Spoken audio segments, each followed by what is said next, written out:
உயிர்த்த ஞாயிறு தாக்குதல் தொடர்பில் சாட்சியம் வழங்க தயாராக இருப்பதாக கூறப்படும் தமிழ் மக்கள் விடுதலை புலிகள் கட்சியின் முன்னாள் ஊடக செயலாளரான அசாத் மௌலானாவை விரைவில் இலங்கைக்கு அழைத்து வருவதற்கான நடவடிக்கைகள் முன்னெடுக்கப்படுவதாக தெரிவிக்கப்பட்டுள்ளது.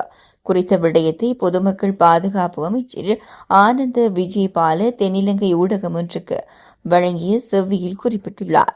அத்துடன் அசாத் மௌலானாவின் சாட்சியங்களை உள்ளடக்கிய சேனல் 4 காணொலியில் சாட்சியம் வழங்கிய ஏனையவர்களையும் விசாரணைக்காக இலங்கைக்கு அழைப்பது தொடர்பில் அரசாங்கம் முன்னெடுப்புகளை மேற்கொண்டுள்ளதாக அமைச்சர் இதன்போது சுட்டிக்காட்டியுள்ளார். எந்தவொரு குற்றச் செயல்களிலும் எவரேனும் ஒருவர் ஈடுபட்டால் தகுதி தராதரம் பாராது அவர்களுக்கு எதிராக நடவடிக்கை எடுப்பதற்கு அரசாங்கம் உறுதிபூண்டுள்ளதாகவும் பொதுமக்கள் பாதுகாப்பு அமைச்சர் தெரிவித்துள்ளார்.